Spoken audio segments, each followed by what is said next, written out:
Today's Stripe Show podcast is brought to you by About Golf Simulators.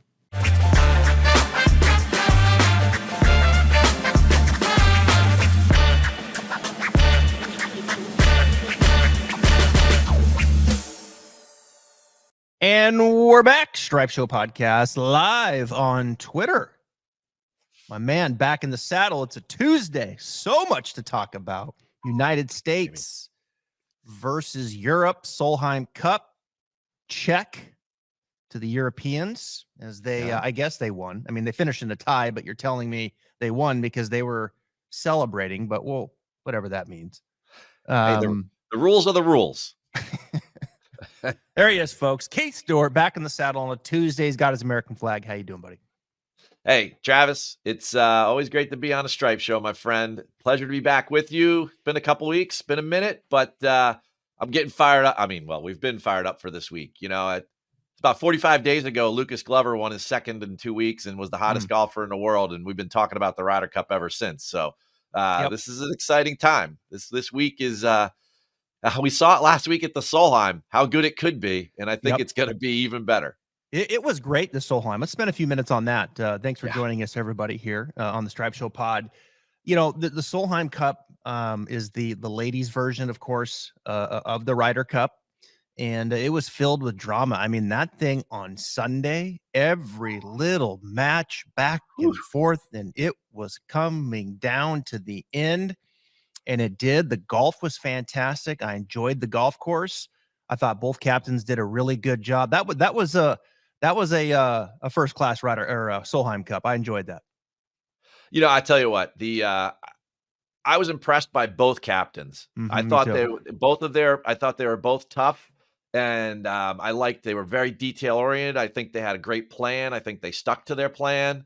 I think the venue was had a bit to be desired. I mean, it was like a 5.3 mile walk for that thing. It wasn't a very good fan experience. It was a good match play experience, but it wasn't a good fan experience. And maybe they didn't expect big crowds or anything, but like we've gotten used to these cups with these like, you know, little arena amphitheaters and everything. And, you know, you didn't get a lot of crowd noise until the very end of the golf course. And I thought the teams, it was 14-14, you know, at the end of the day, some stars emerged on their side, and our stars maybe wilted a little bit. Travis, I don't know, maybe a little bit, maybe, yeah, a little bit. I mean, Nelly didn't get it done. They're late on Sunday. Lexi did that shank though. I think kind of spooked Captain Stacey Lewis. But yeah, you could certainly. I'm with you on the stars and which way they went. Sagata, the Spaniard, she what a moment for her. I mean, that was you can't script that any better for her. I just cannot wrap my mind around a tie anymore. I can't do it. In today's age, it doesn't make sense. I get it. Those are the rules. They had the cup. They only had to get to 14 to retain it. But are we not in this? Isn't the time like it's wins and losses, right? I mean, we have to have a conclusion. They won. They lost. I am not interested in retaining. That doesn't register in my brain. You know, people are celebrating. My 8-year-old son sitting there watch it with me. He's like, Dad, it's a tie. Why are they celebrating? It's a tie. I don't get it. I was like, well, you see, son, because they won last time a couple years ago, that means they retain it this year. I was like, well, what does that have to do with a couple years ago with today? You know, so it's just like one of those things. Come on. Wins and losses. Retain nothing. Yeah. At the risk of being redundant, you know, it's not even the same people playing that allow you to earn the tie and the win. All of these things get better over time because they evolve. Yeah. Right? Go back to 1979. If the GB and I didn't invite Europe in, think about not having Sevi all those years, right? And then they also changed the point scoring that year. You could switch things up. It'll be okay, world, right? Like we can, you know, that the tradition of golf and everything, it's been done before. It's been proven. It's made things better. Imagine the theater, whether it was 4 guys that went out 2 versus 2 in a playoff or, you know, you had to put a name in an envelope before the match started. Imagine that, you know, so you put like Xander and Rory in an envelope beforehand. And then Rory goes like 4-0-1 and Xander goes 0-2-3, right? And then those are the guys. And you had somebody like Cantley who went, that wouldn't make sense, but like JT went 4-0, right? Like you're like, I want JT to, like, could you imagine the different things they could do to make it?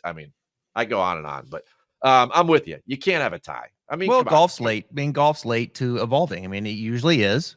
It's like baseball. They're a little late. They evolved over this last year and made all the difference in the world.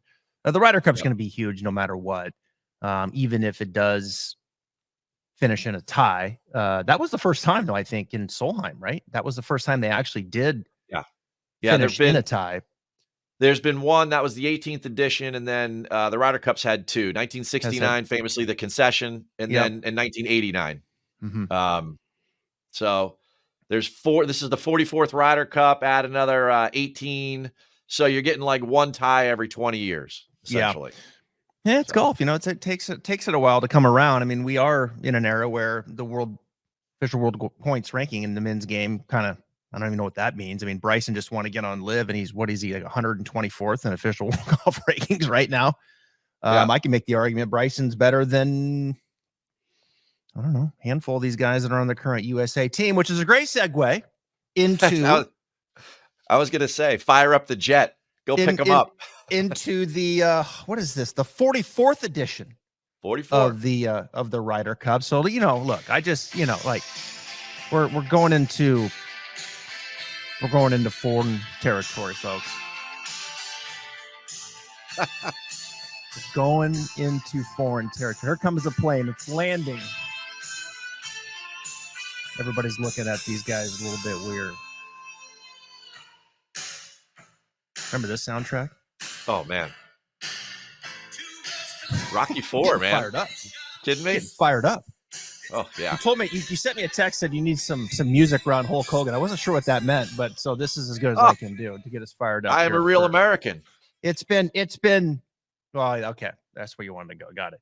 It's been 30 years, Keith. 30 years since the Americans have went on foreign soil and won. I was looking at the team that did it. Oh, yeah. And I was looking at that team that went in there. Raymond Floyd was 51. That dude, you forget just how much of a dog Raymond Floyd was. Well, how about the other 52? captains? I'm sorry. He was 52, wasn't he? Or 51, or maybe he's 52. The average age, and I know it's skewed a little bit with Raymond, the average age was just under 40. Yeah. Okay, on that team. And the average age this year is just over 30. Yeah. And so a little different. I know Raymond was a little bit older, and Lanny Watkins on that team and others, but that was the last time they did it. 30 years ago. I was a sophomore in high school. I was beyond that, but here's the more important thing, right? And this is the whole thing. Like, Tom Watson's the captain of that team, right? And he takes 2 trained killers with him over there in Raymond Floyd and Lanny Watkins, 2 guys that during a golf match would just totally get under your skin, right? In personality, in play, and everything. And then, 30 years later, we're trying to win over there, and everyone's arguing about JT. At least JT would run through a wall. All right. Right? Fair enough. Yep. There's no analytic that's going to hold him back. So, there are some really cool comparisons, though. There was 2 major winners on that team, too. Right? You had Lee Jansen, who won the U.S. Open, and, man, just slipped my mind for a second. It'll come back to me. But you had 2 major winners, just like you have 2 major winners this year on our team, with Brian Harmon and Wyndham Clark. So I tell you, it just an amazing team back then. You look at that group, John Cook, all these guys, just the style and everything of them. And they went in there and, Paul Azinger was the other major winner. And Paul Azinger on that, oh man, just guys that were just fired up, great teammates, which reminds me of this team. Okay.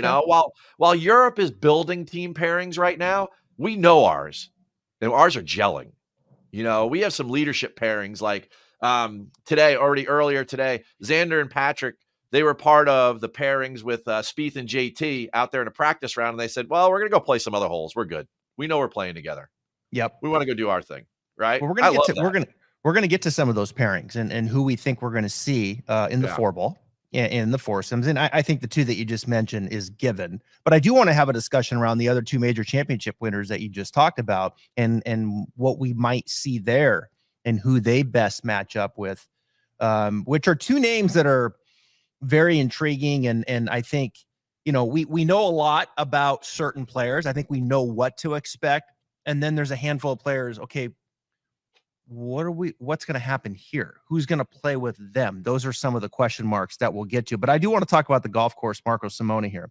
I've got it on my simulator, about Golf Sim. I've been playing it. I had Miles Russell in here, the #1 junior player who is on the course right now in Rome. He's playing in the junior Ryder Cup right now. So he came in. I've known him a long time. Fantastic player, kid, fantastic family.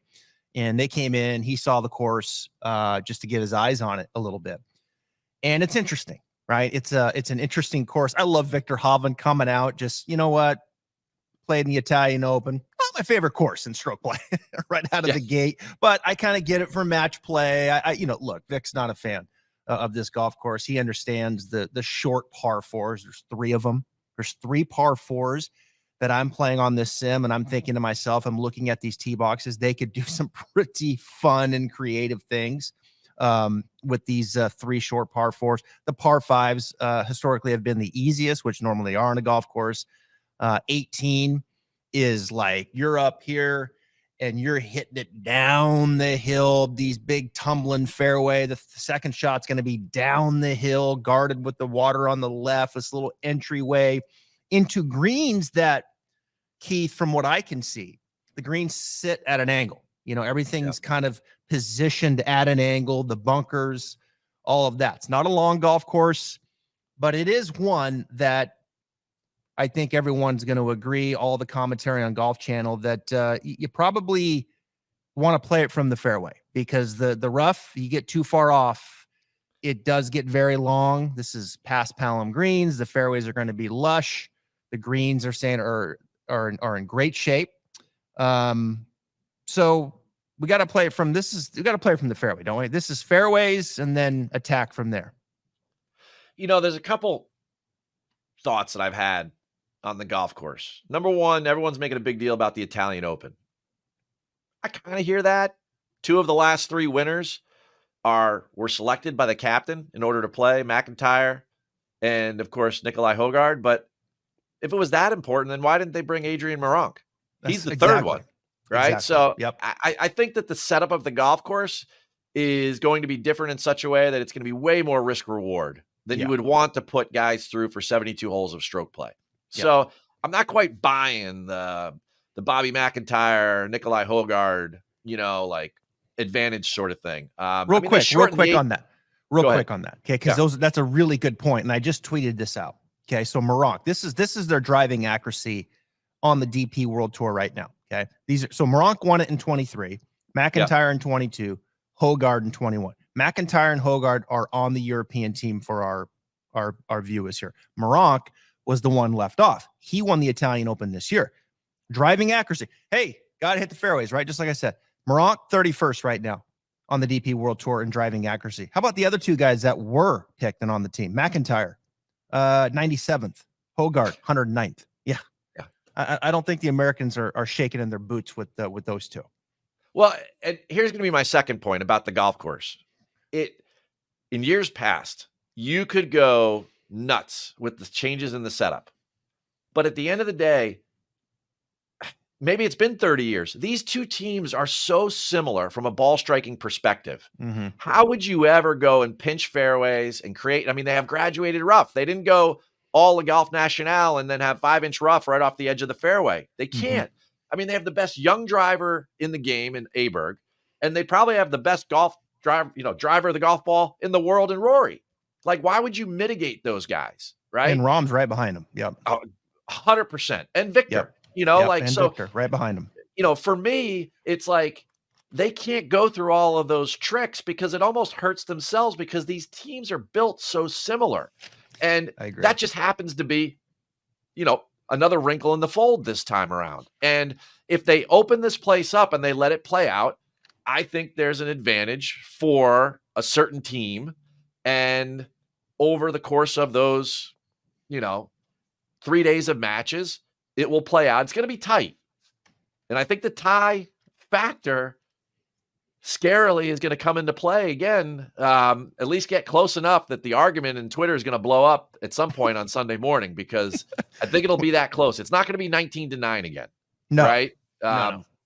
And we will talk about different edges and everything, but one of the edges has always been golf course setup. And I don't think they can go all European on this thing, because their team is a lot like ours in the way they play golf. I agree. It does feel like the course is going to be less of an advantage for them. Now, It is going to be interesting. And as far as, there are a few holes that are like moving. I'm thinking in my head as I've played it.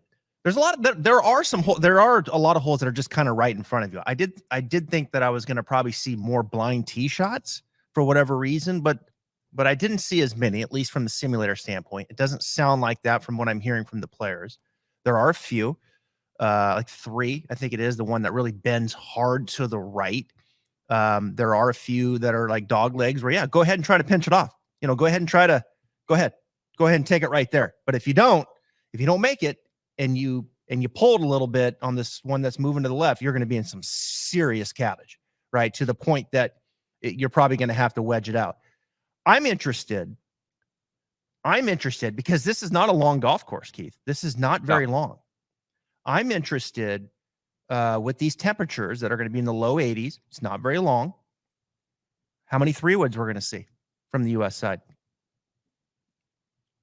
I think it depends on the format, honestly. I mean, that depends on the format, but I think we might see more 3-woods than we have in the past, say on a 4-ball, or maybe even in a foursome too, depending who's hitting it. Oh, man, these guys are the average world golf ranking of the American team is 13.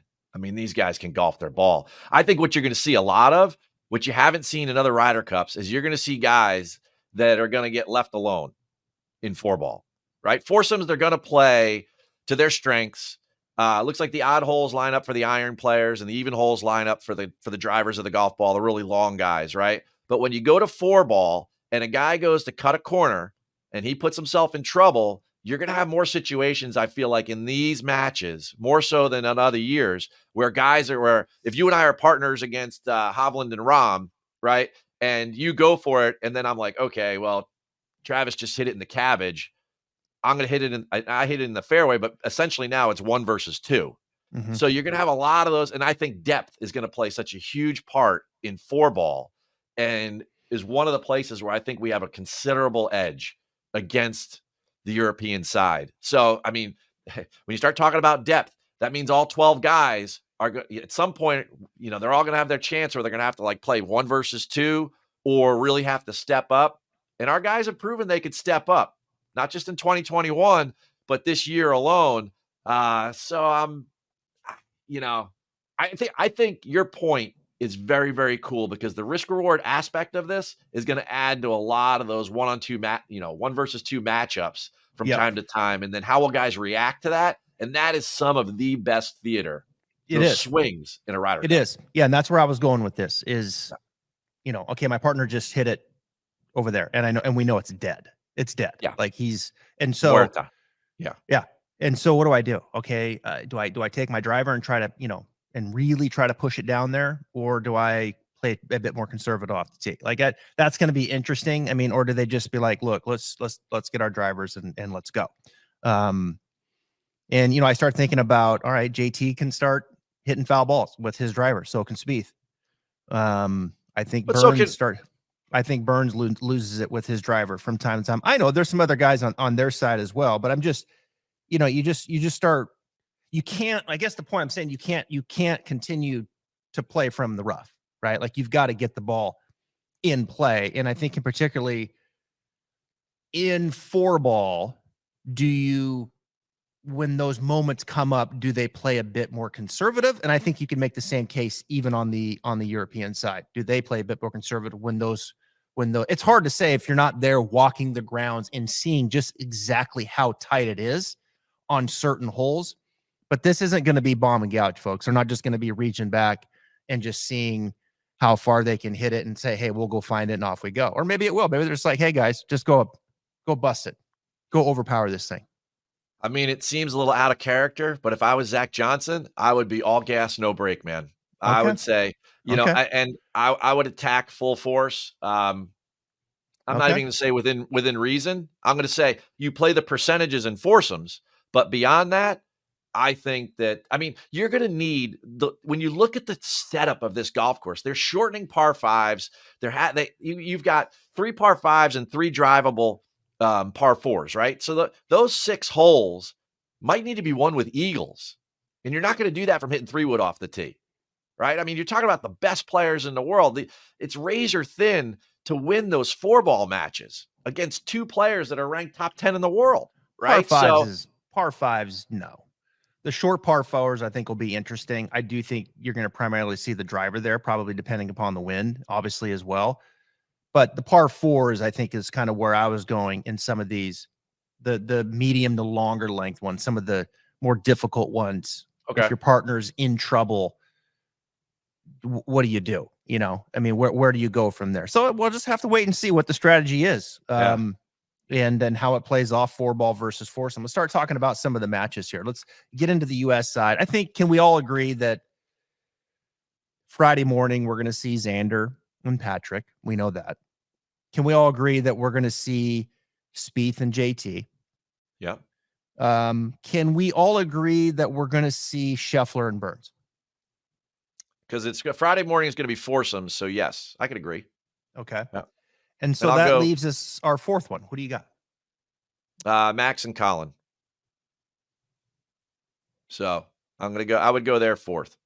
No Brooks. I have seen those guys play more practice rounds together since the mid part of the season out on tour. You gotta remember, I went to 21 tour events this year. So, I'm out there watching these guys on Tuesdays and Wednesdays, and they're very comfortable with one another. They played in the Zurich together. Morikawa is an extremely good foursomes partner. Yes, right? He is. As evidenced by, what was he? I want to get the right number. Yeah, 2-0 with DJ. So he played both matches at Whistling Straits, and he won both alternate shot. Mm-hmm. Name me another guy, Travis, on tour that you would rather hit the tee shot on every par 3 on a golf course for you. Right? Doesn't matter how long it is. Just you could hit every tee shot. I'll putt it for you. But it's gonna. So I think that's probably your 4 right there. I was thinking Morikawa and Brooks, but you're going to go Morikawa and Max. Well, you got to look at the pairings this morning. It's Tuesday. The guys went out, and I don't know if I get the feed from the Ryder Cup media hub, and so the first group that went off USA was Spieth, Thomas, Cantley, Xander. Right. Second group was Morikawa, Homa, Harman, Fowler. Yep. And then the 4th group was Scheffler, Koepka, Clark, and Burns. HackMotion is an innovative wrist analysis sensor and app that measures players' wrist and hand movement in the golf swing. With audio feedback and different drill modes, it offers the capability to improve players' wrist mechanics in the golf swing to provide a better club face control and impact position. HackMotion can be used for both full swing and putting to cover all golf shots. HackMotion is used by some of the top golf coaches today around the world. Visit hackmotion.com.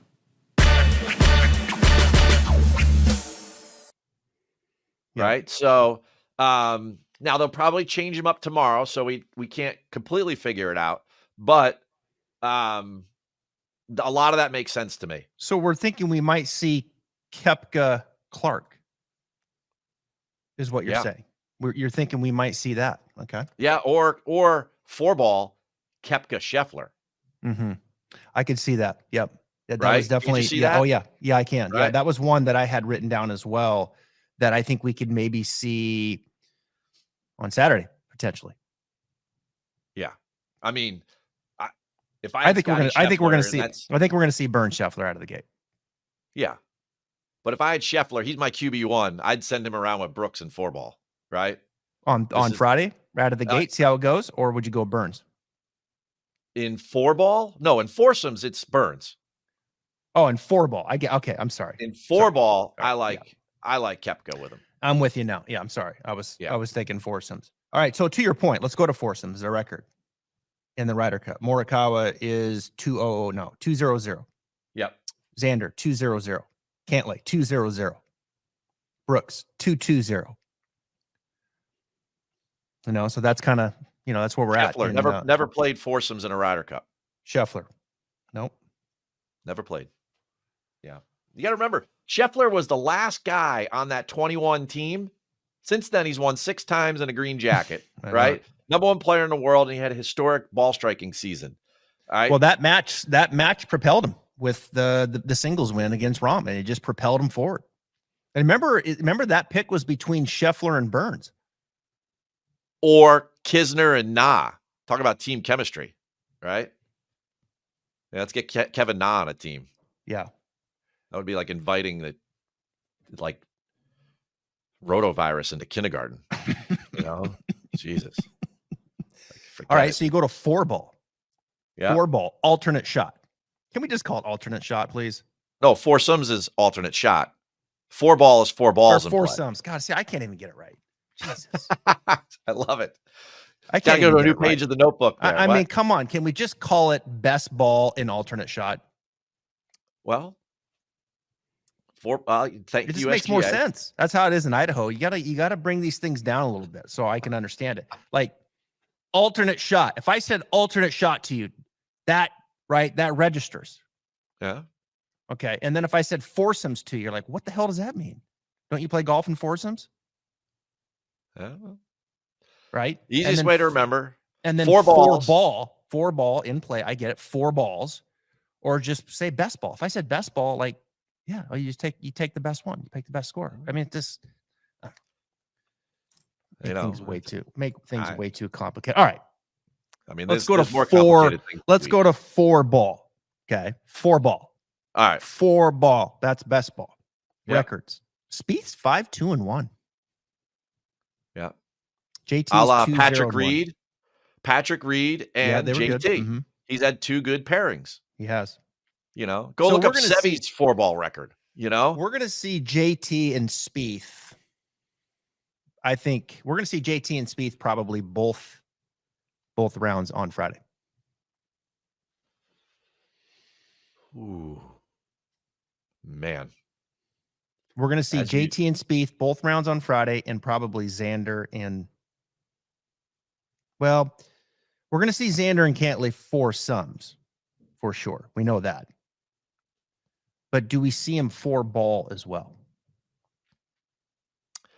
I'd be sending. No. I'll say no. I would, if I was Zach Johnson, I would be sending. I would be sending room service to Patrick and Xander all week because they're going 5 times for me. You think so? Okay. Oh yeah, they're undefeated in alternate shot.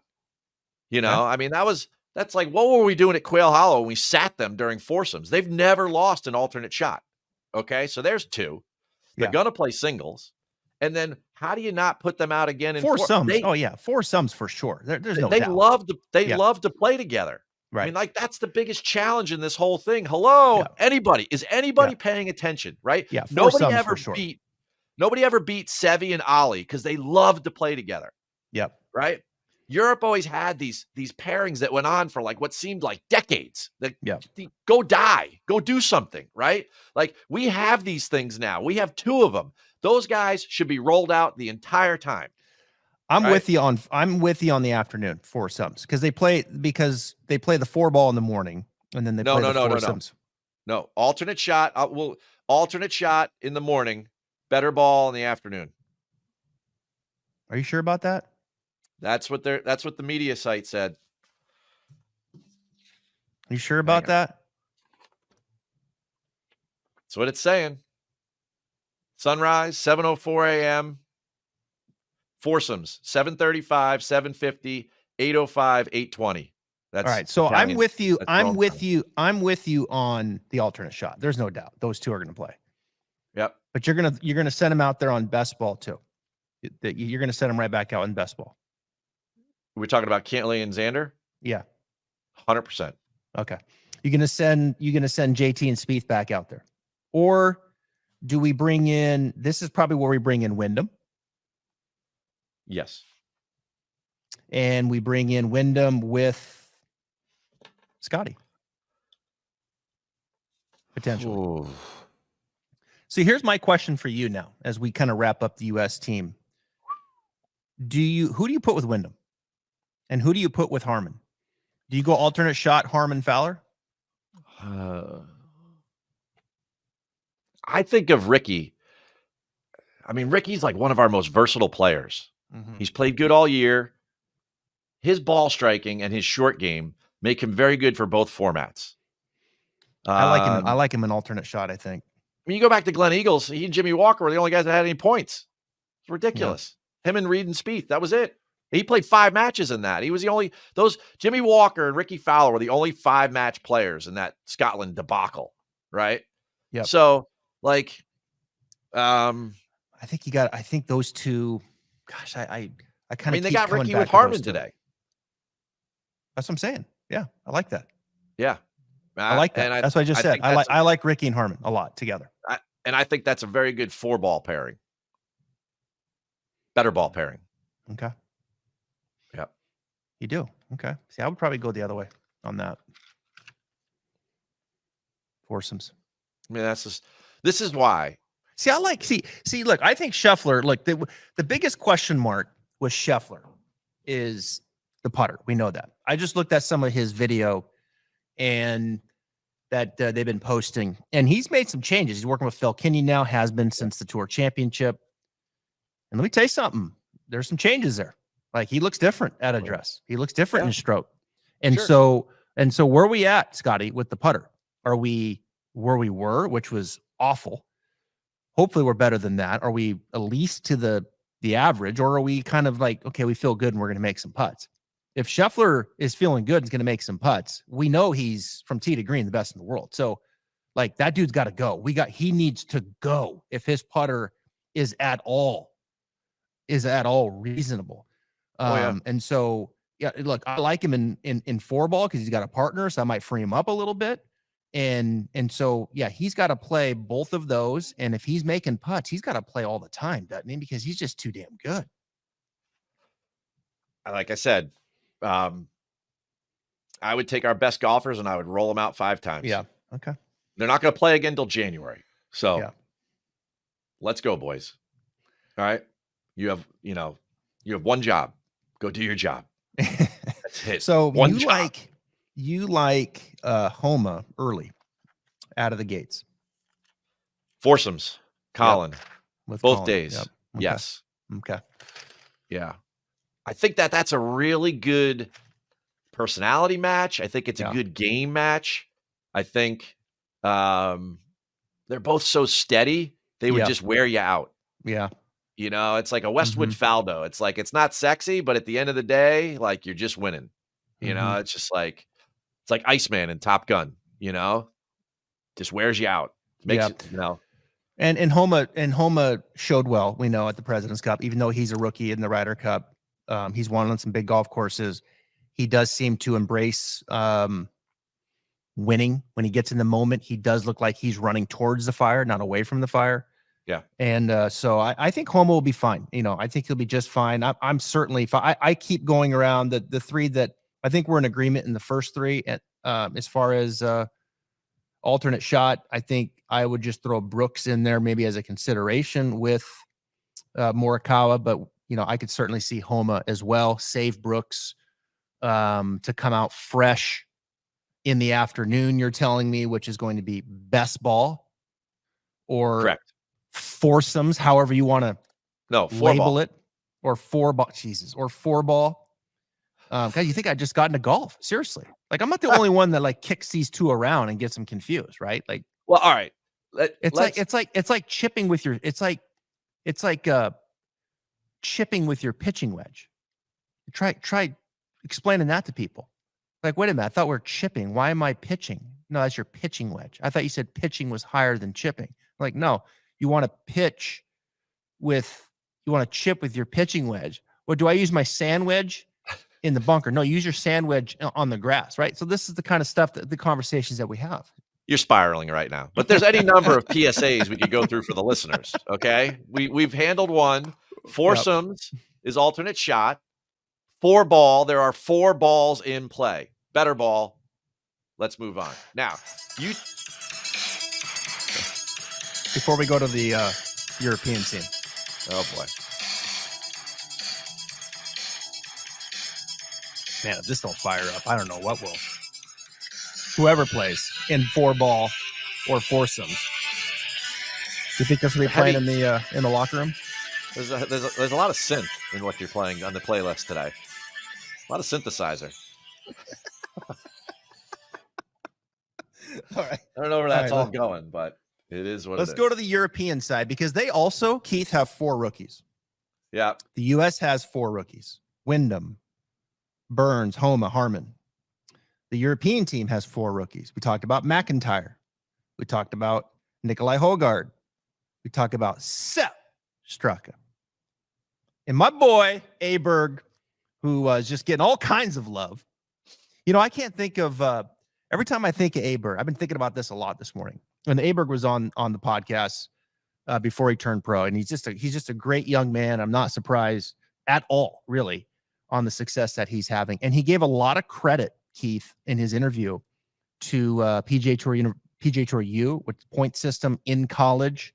Yeah. Talked about Texas Tech, talked about that whole process of coming up and then that opportunity then to get to the PGA Tour and prove himself that like he has, right? Because he's needed that to get to this point.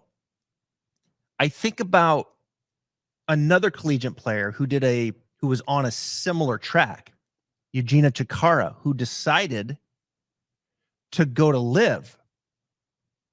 And Chikara went to Oklahoma State, great player. I got to spend some time with Chikara, his mentor and coach, Sergio Garcia. And he went to live, won a tournament on live. He's made a lot of money. Yeah. Aberg, similar talent, comes out, said no to live. I asked him, he's like, yeah, I got offered a lot of money. Said no, went to the PGA Tour, and here we are in the Ryder Cup. And I said at the time when I saw Chikara play at the PXG College Showcase, I said, that kid right there is going to play in the Ryder Cup. He's that good. I mean, he's that good. And there's a changing of the guard, right? We knew that the Lee Westwoods and the Ian Poulters and those guys are not going to be playing much longer. And so there's going to be opportunity. And by God, who took it? Aberg. And I just can't help but think about Chikara's decision. You know, I'm sure he's happy and I'm sure he's made a lot of money, but he's not playing in the Ryder Cup this week. So a lot of opportunity out there, different ways to go, I guess, to float your boat. You know what? These 4 rookies from Europe don't float my boat at all. Okay. All right. And here's the issue, right? We have an advantage on the American side with the President's Cup every other year. These guys, Max Homa and Sam Burns, know what it feels like to let their country down or to let their partners down, right? They have witnessed that pressure. They have felt that internal strife before, okay? The rookies on the European side don't have the benefit of that. And somebody could say, well, the President's Cup is a lesser match than the Ryder Cup. It's not the same amount of pressure. All pressure is self-induced, all right? Max Homa doesn't want to let his partner down. That is different than every week, 72-hole stroke play, where he plays as an individual. So I believe that gives them an edge. And then you got the 2 other rookies won majors this year. And everyone's going nuts about Ludwig. The guy won in Czechoslovakia. Wyndham Clark won the U.S. Open. So, like, what are we talking about? Like, Sepp Straka wins the John Deere and Brian Harmon wins the Open? Like, are we really having this conversation, right? Like, our 4 rookies aren't rookies, right? Yeah, they're rookies to the Ryder Cup and they're rookies in Rome. But these guys, as far as players, right? You talked about it. Bobby McIntyre, 97th in driving. Nicola Hogard, you know, I mean, this is a big stage. Yeah. And these guys have proven themselves on maybe not a stage that's this big, but if this is a 10 out of 10, they've been on an 8.5 and they've done a good job. Whereas I just don't see that out of their rookies. And there's 4 rookies. That's a lot of guys to hide. At some point, those guys are coming out. And I think a guy like Max Homa is going to be somebody he's going to be a foundational building block for this team versus which guy on the other side are you going to trust as a rookie to be that guy for the Europeans? Well, I think it's going to be Aberg in time. I mean, this is a big ask. There's no question this is a big ask. He hasn't even played in a major championship yet, for crying out loud.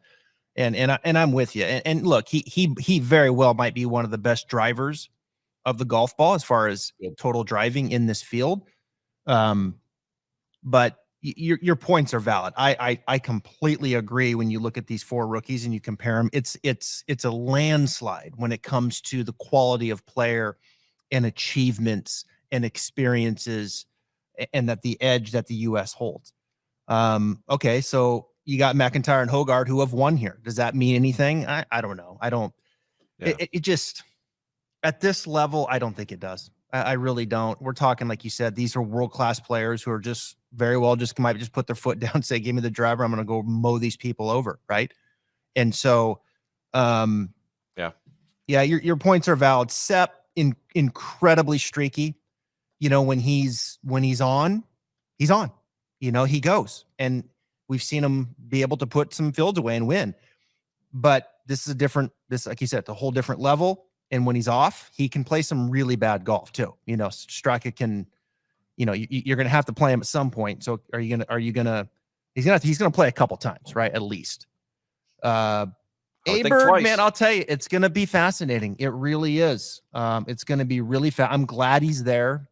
I wish Chikara was there as well. I think he's as good. I think he's right there with him. I can't help think about those 2 young men. And I've been fortunate enough to know them both and watch them. I've been fortunate enough to be able to talk to them on the podcast, and just the decisions they've made. You can't tell me that young man can't be sitting there saying, man, I should be playing in the Ryder Cup, especially his mentor, Sergio, trying to last minute backdoor and get in. Get out of here, Sergio. Get out of here. All right, let's talk about some matchups here. All right, well, Here we go again. 4-ball and foursomes. Jesus. Let me jump in there, okay, real quick. Yep, right? Yep. Okay, Tuesday pairings, talking about Sepp Straka. He's in the first group with Fleetwood, Shane Lowry, and Rory McIlroy. Second group this morning. Rory and Lowry are playing together. Second group was Rahm, Hovland, Hatton, and Ludwig. Third group was Fitzpatrick, Rose, McIntyre, Hogard. Go right ahead. All right, so I think. Okay, so here we go. We'll do the same way here. Ready? I'm going to come out of the gate. Ready for this? Yeah. I think Rahm and Hatton are playing together. Wow. Well, wait a second. Could the world handle that? How much steam would be coming out of that group? I mean, I know. Putting those guys out. I just wanted to say it. I have no idea if they're. I just wanted to say it because I got the response out of you that I was hoping. That would be amazing, wouldn't it? Imagine that's the first group. God, imagine you put JT and Spieth out. You put JT and Spieth out against Rahm and Hatton. That would be awesome. Boom! It would be, wouldn't it? I mean, that's what we're signing up for, right? I know. Oh my God. I know. You just blew my mind with that. Because I'm glad I did. So, I'm not even sure if I believe it. I just wanted to put it together. So. And whether they play 4-ball or foursomes or whatever the hell you want to call it, I don't even care. Those 2 need to tee off first together and just blow this thing up out of the gate with Spieth and JT. All right, so Rory and Shane. Attention golfers, if you're looking to upgrade your game with a set of high-quality clubs that are blazing fast, beyond forgiving, and beautifully made, check out the all-new PXG Gen 6 golf clubs. Not only are they easy to hit, they deliver outstanding distance and incredible accuracy, lowering your scores and bringing you more fun on the golf course. What more could you want? Schedule your Gen 6 fitting today at pxg.com or by calling 844-PLAY-PXG.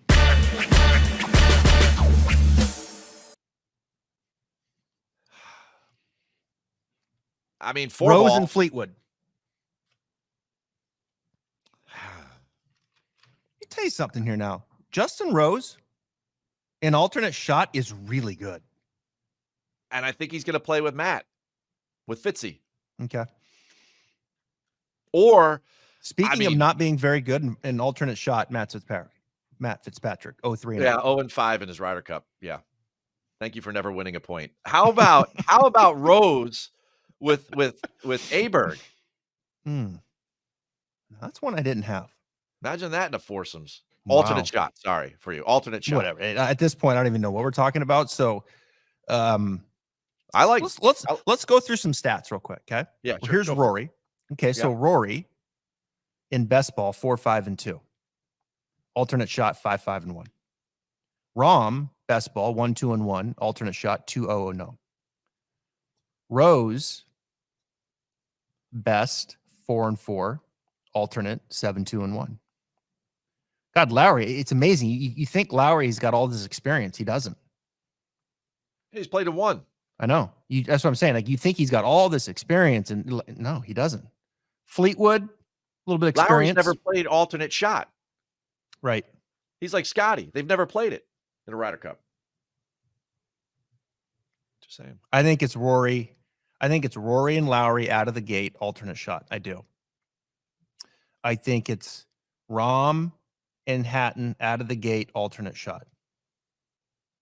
I think your Rose Fitzpatrick is very interesting, but I think what I would do is I would put Rose with Fleetwood, and I would put Hovland with Aberg.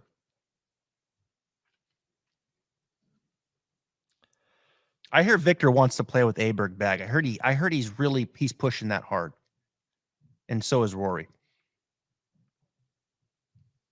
I mean, do you think? Let me ask you this: do you think that the picks right now, as we sit on a Tuesday afternoon here in Florida, do you think the picks are more concrete on the U.S. side in the captain's minds than they are on the European side?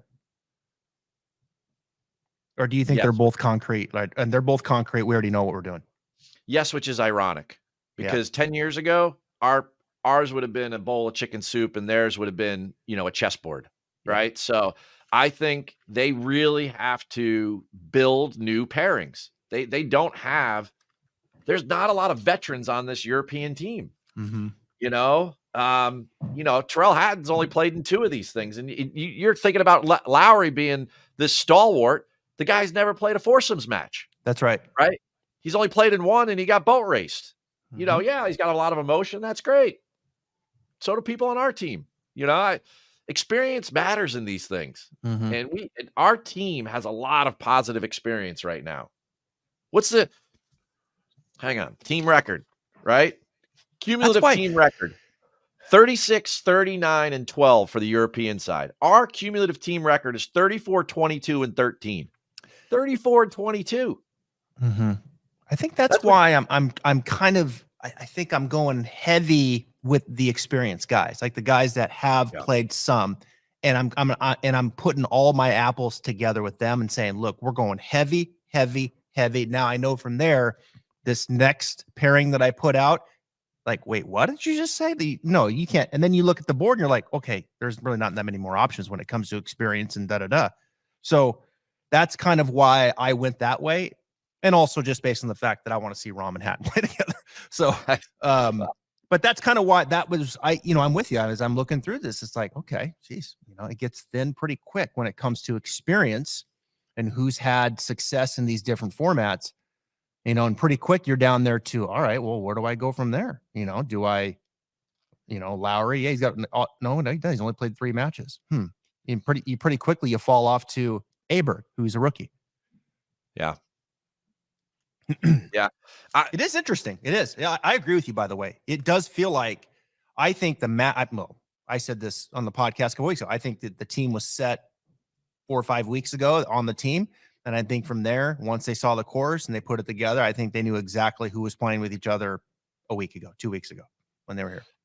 Real quick, second PSA of the day. If you're going to bet props pre-match, so all of these most points, in the matches, most points USA, most points by a rookie, most points by women and girlfriends, whatever, you definitely would have to lean towards the European side because, first of all, that 5-match player has become less and less selected over the course of the cups. So it's not like Tiger and Phil used to always roll out for 5 matches, right? And Sergio and Seve used to roll out for 5 matches, right? Over the last 5 cups, they've only been averaging about 4 guys to play 5 matches out of 24. And Europe does it more than us, usually because they're more top heavy, right? So if you're going to bet like most points in the match, I think it's got to be one of those big 3 from Europe versus our guys, because you could justify sitting a JT and Jordan because you want to get other guys in the fold because we have so much depth versus on their side. So just like when you think about those things, those pre-match bets, because we don't know what the captains are going to do, those are sucker bets. But if there's one thing I can handicap, I can say I think that the Europeans play 5 times more often, and that gives you a better chance. Because if you reduce it down to 4 matches for everybody on your team, now there's less room to separate, and you can't win that bet. And that's not a good bet, right? Just save your budget money, wait till the pairings come out, and then pound this thing come Friday morning AM foursomes. So that's just based off our discussion, and where this number is right now on the American side to win, which is what, plus 100. Plus 100. It's gone plus. And you go back to where it was in July, right? Crazy. It's amazing, really, how far that's come this way. A lot. What was it? Minus 190? 170. Minus 170, yeah. So minus 170 in July. Now it's plus 100. Yeah. Yeah. Recency bias. Yep. Everyone's getting the Rome rhetoric down. You haven't won in 30 years. You haven't done this. You haven't done that. Right? Yep. This is a different generation of U.S. golfer. Okay? I'm not going to start quoting Herb Brooks or anything like that, but their time is over. It's done. Okay? Now is our time. We have the team pairings. So you're saying the U.S. is going to win this thing? I mean, have you been listening? We're 50 minutes into this thing. I'm still trying to figure out how many hit in a 4-ball and who hits and when. Here, now I'm coming after you. That's it. I'm ready. I'm ready for you today. Oh, here we go. Who's this? All right. Now do you know who I'm picking? Oh, there he is, folks. Look at this. Oh, yeah. USA wins what? 15-13. 15-13. Yeah, that's right. If it finishes in a tie, and the Americans are celebrating, my head might explode. It's gonna be a lot. All right. You asked me point blank, right? Yep. Why? Who's gonna win? I think the U.S. wins again, and we've gone through this. Number one, course setup. There's only so much the Europeans can do to fight the Americans without fighting themselves. That gives us an edge. Team pairings. We're gelling, not creating them. That gives us an edge. We know we have a rookie edge. And the last thing is, you just said it. If we tie, they give it to us. I mean, it literally might come down to a 14-14 tie, and then we still win. So and we retain. We retain. All right. Yes. Lift the cup, I mean, is the correct terminology. So, well, whatever. Yep. Everybody, we're not finishing in the top. We can't. That's not going to happen. There's 15-13. I like that. I like the U.S. to win 15-13.